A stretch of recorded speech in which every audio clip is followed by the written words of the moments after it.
Have you ever felt like you are losing yourself when you are with other people? Almost like their thoughts, their opinions, their emotions are starting to blend with yours, and you end up not even knowing anymore what's yours and what's theirs. Hi guys, welcome back to my channel. My name is Michaela, and today we are going to talk about the fear of losing yourself in social settings. So if you are only feeling like yourself when you are by yourself, then this video is for you. By the end of this video, you will know how to stay grounded without isolating yourself from the rest of the world. Let's get into this. First of all, I want you to understand, why do you feel like losing yourself in the first place when you're around others? The thing is, when we are around others, we feel a kind of pressure to adjust and to impress others, even not knowing. I'm sure you're not aware of feeling like you want to impress someone around you, you want to adjust, you want to comfort them, but that's something we humans automatically do. We want to adjust, especially when we are not so rooted within ourselves. So when you're around people, your thoughts, your emotions, your opinions always mix up with the opinions, thoughts and emotions from others.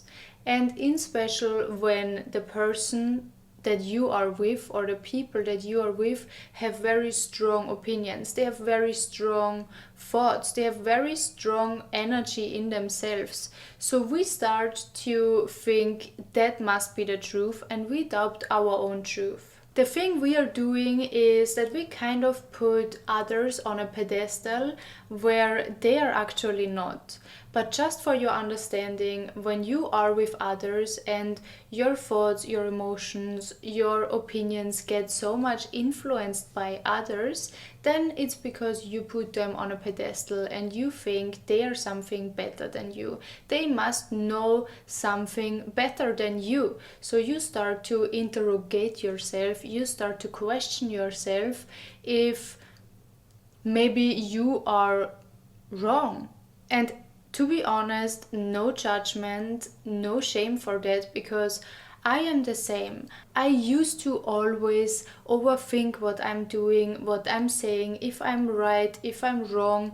I was never really rooted within myself because I didn't really know who I was. I can tell you one story of myself. So I was watching a YouTube video from one girl that unconsciously I put her on a pedestal. I thought she is something better than me. And she was talking about her skincare routine, about her beauty routine, and how she would never ever do laser treatments, and she would also not use a razor, she would not shave, she would only use the hair removal cream from Wheat, I think. And I know from my experience, I do not go well with these hair removal creams. But I put her on a pedestal, and then I thought, okay, it works for her, so it must work for me too. I do the same as well. I did it, and again I got a rush. I knew already this is not for me. And that moment was when I caught myself again just putting someone else on a pedestal and thinking that what I feel, what I think is wrong. She must know better. Another thing is the fear of judgment. We tend to lose ourselves in social settings when we are afraid to be judged of who we truly are. So we are over analyzing our words, our actions, our behaviors, because we do not want to be judged. And I can give you again an example of myself. When I was with my friends out, I used to not eat too much, not speak too loud, not laugh too much, because I was afraid that people would judge me on that, that people would say, oh look, she's eating like a pig, or oh, she is talking so loud, or things like that. So I would just be completely quiet and completely be with myself, to not edge on someone, to not have someone saying something negative against me, because at some point I was not rooted within myself. I was insecure or sensitive in a way that I couldn't let negative opinions get to me. Because what would happen if someone would tell me, oh, you're eating like a pig? I would question my whole identity. I would question if my body is not nice, if something is wrong with me, or I'm just a weird person, and so on. So I always felt like I'm not fitting to people, right?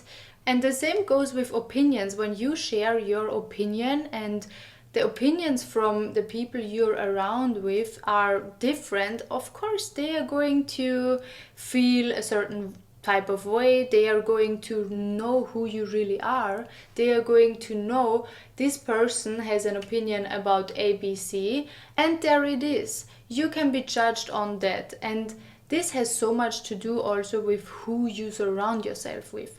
Of course, you can always be judged, but if you are with true, kind hearted people, then you're not so afraid to be judged.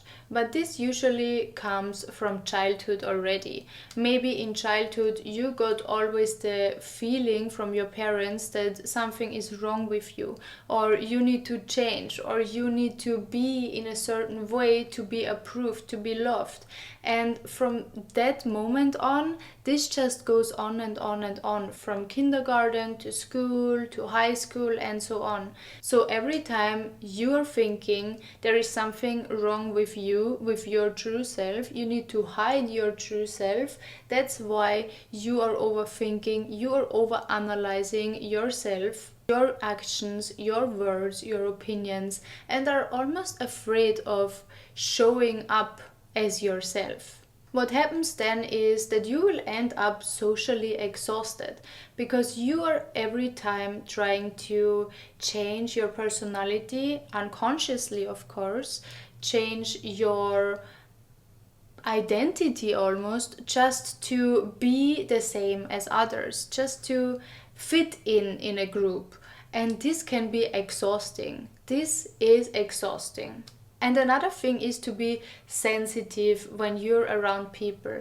I'm very sensitive, and I think there is nothing wrong with being sensitive, because it also is such a blessing. When you're sensitive, you're empathic, you really feel how other people feel, how other people think, and you're kind of protected from a higher power, because when you're sensitive to energies, to people, then also you feel immediately when something is off. You feel immediately when something is wrong, and you also feel immediately when something is right and good for you. The problem is when you think you're sensitive, but actually your sensitivity turns into insecurity. When you are sensitive, when you are a sensitive girly and you are not secure in yourself enough, you're not rooted in yourself enough, your sensitivity turns into insecurity. So the question is, do you struggle to be with people, to be around people because you are sensitive, or because you don't fully trust in yourself? And that's a very fine line of difference. You can be sensitive, still be around people without letting them impact you so much. You can be sensitive and be around people who feel bad, who are going through something hard, something sad, and you can be with them, support them through this time, through these moments, because you learn to not take on their energy as yours. You learn to accept their energy and their opinions as it's theirs, and you really feel what they feel, but you know it's not part of you.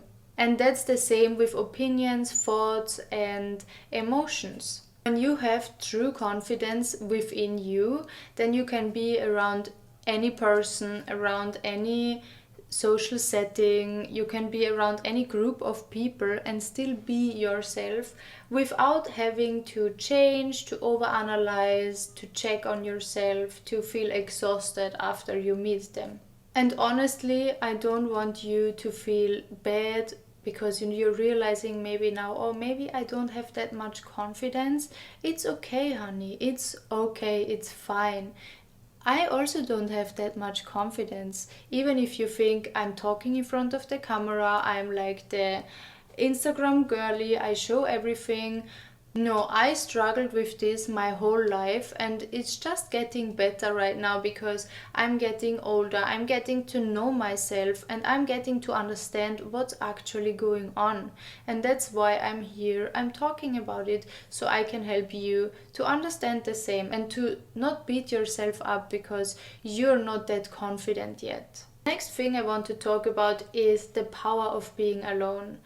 Being alone is also something that carries a lot of power and confidence within itself. When you're being alone, you actually face yourself, you actually face your fears, you face your doubts, you face your dark sides, and that's something not everyone can do. So, first of all, being alone and enjoying your solitude is a power move itself. And second of all, when you are by yourself, of course, there is nobody to judge you, there is nobody to second guess you. Also, you yourself are not second guessing you because it feels safe for you. You literally have no pressure to filter yourself, to put your mask on when you go outside. You are by yourself and you are your true self, and you accept and love yourself as you are. Otherwise, you wouldn't even enjoy 5 minutes being with yourself. When you're alone, your thoughts are clear. You can really reconnect with yourself. And if that feels peaceful to you, it means also that's in you. When you feel at your best and you feel the most bliss when you are with yourself alone in solitude, that means this is you, baby girl. This is in your heart. This is in you. And this is something you can be so proud and so happy and blessed about. Imagine there are people when they are alone, they are facing their worst demons, they are having the worst times in their life because that's in them. So if you're able to really find peace when you're by yourself, that's a big blessing and that's a big karma point for yourself. So I want you to take that peace and really say, wow, that's really myself. The feeling I have when I'm with myself is in me. It's not because of someone else. Another thing what solitude teaches you is clarity.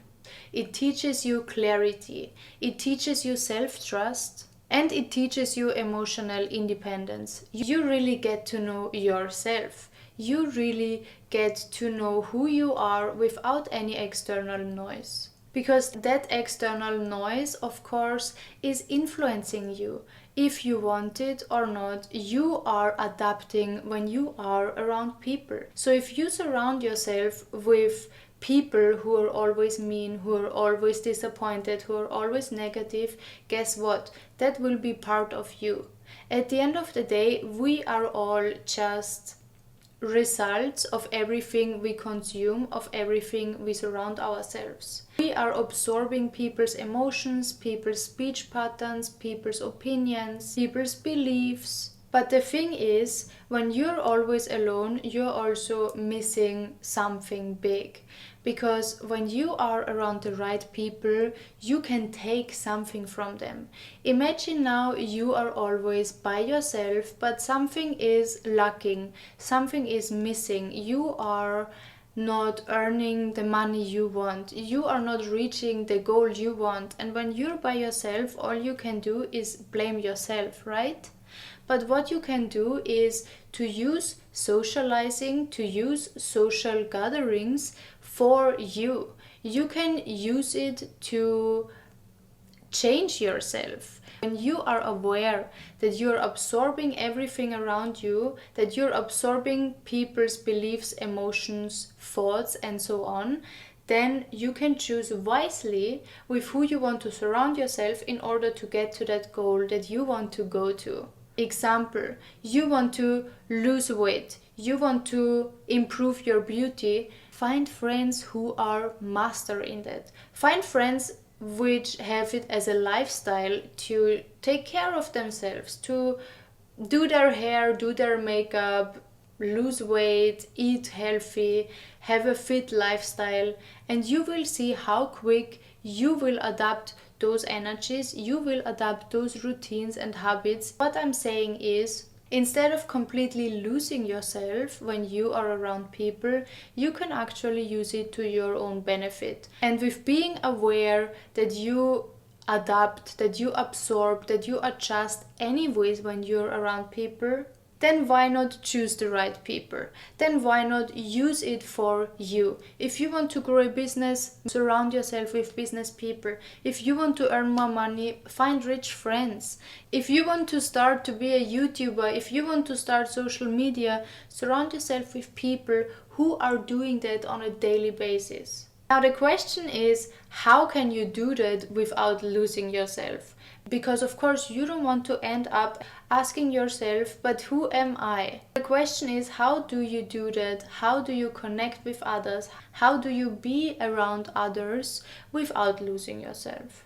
First of all, know yourself before you walk into a room, before you are going to a meeting, before you are going to have a meetup with a friend. Really ask yourself, who am I? As who I want to show up today, what are my core beliefs. Just have a little chit chat with yourself in your head. Get kinda rooted, get kinda a contract with yourself that you know, okay, this is me today, this is who I am. Also be sure of what you want to do. You want to go to a restaurant, you want to go to a cafe, you want to eat something, or you just want to drink something.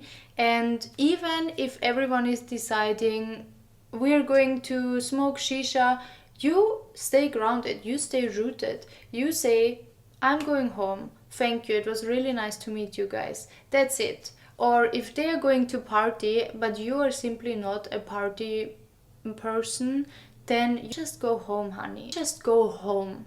You don't need to follow. And they will respect you. They will respect you actually even more when you're staying grounded and rooted to who you are as a person. And this comes into the next thing. Say no when something doesn't align with you. Try really to not absorb their opinions, not change your opinion because someone else is having another opinion. Say, no, I don't feel the same. Say, no, I'm not coming with you guys, it was nice. Be friendly, be kind, but learn to accept and respect your own boundaries, and they will also respect your boundaries. The next thing is observe, don't absorb. Which means when you're listening to stories, opinions, when you're listening to someone talking, just observe what they are talking and don't absorb it. I'm catching myself so often when I'm absorbing someone's information and not just observing what they feel. When I'm listening to someone telling me a story about how difficult it was for them to do something I want to do, I really try to observe what they are saying and understand that's from their perspective, and not to absorb it and create a feeling in myself that says, wow, this is going to happen to me as well. No, you really have to try to observe instead of absorb.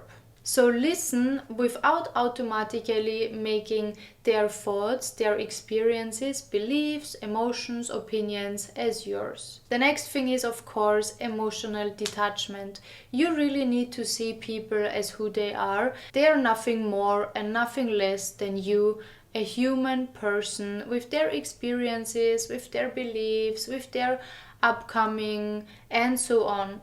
You are you and they are them. We both can be looking the same, smelling the same, having the same name, but our two experiences from the same event will be completely different. And you will always need to remind yourself that you are not them, they are not you, and everything they are saying can be whatever they experienced, but it doesn't mean that's the same for you. And the next thing, after every meeting, after every socializing you can do, is kind of a reset. So when you're home, when you're by yourself in your safe place, in your safe spot, you ask yourself, how did I feel? How was this for me? Did I feel like I could be myself, or did I feel like I had to shift? I had to do something to fit in. And then also you can sort out with who you feel better, with who you feel like you can be you, and with who not. Some people are also not easy to be with. Or let's rephrase that, some people are just not good for you to be with, and that's fine as well. If I'm thinking about my life, I have friends, when I'm with them, I feel amazing. I feel like I can be my true self, and I felt that with them from day one or day two. Because usually when I meet new people the first day, I'm really quiet, I'm really introvert, but once I get to know them a little bit better, I know immediately, is this a person I can be myself with, or is this a person I really struggle to be myself with?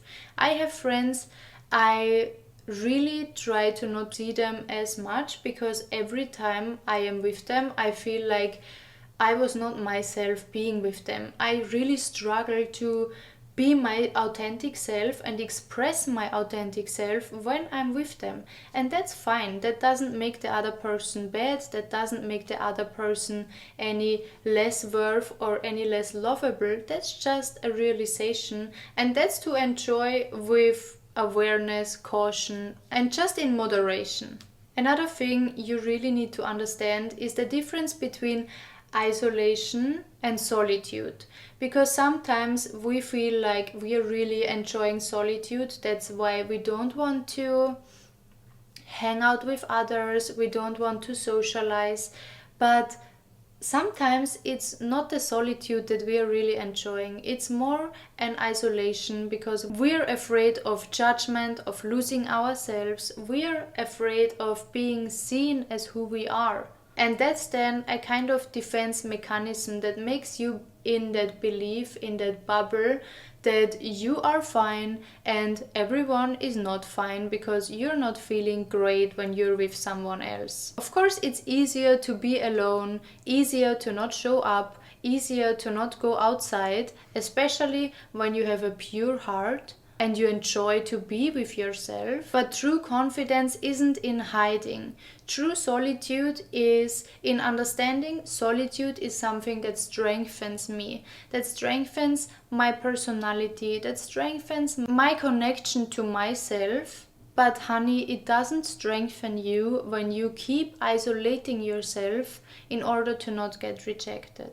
The true goal is to be confident and to be able to show up as yourself no matter where you are. You don't want to be dependent on solitude for the rest of your life. That's a very lonely and almost miserable life. If you think about staying alone for the rest of your life, that's not something very aspirational. If you only feel like yourself when you're with yourself, that's not freedom. That's actually a prison that you create for yourself, and that's a shadow that you don't want to look at and work through. The real challenge is not to simply escape everyone, escape the whole world.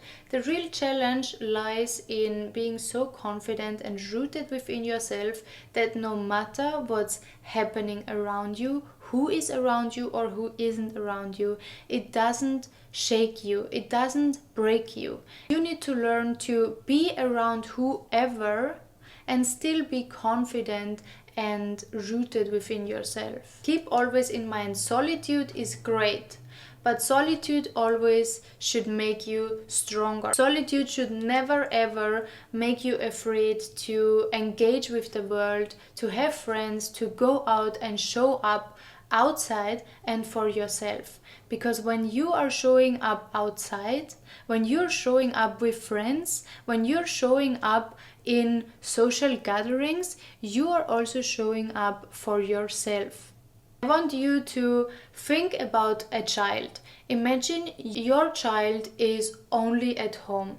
It doesn't meet with friends, it doesn't talk to anyone else but you, it doesn't do any social activities, no playing games with others, nothing. It's just at home playing her own games. How would you feel about that? How would you feel about your child being alone at home all day, every day, 24/7? And when your child is outside, she's crying when she's meeting someone. She's feeling afraid when she's around people. You wouldn't want that for your child. Why do you want that for yourself? Anyways, guys, I hope this could help you. I hope this could open your mind and understand that solitude is something great, but it shouldn't be isolation. I hope you find the strength to be solid in who you are and finally get out there, meet with people with joy, without feeling drained and losing yourself. I love you so much, and I see you in my next video. Bye bye.